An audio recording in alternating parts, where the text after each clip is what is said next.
To head splice tutorial, first click Print Head. Now enable Splice, turn on Print Head E, Print Head R. Check out printing result.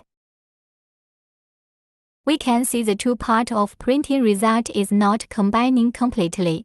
Click Print Settings.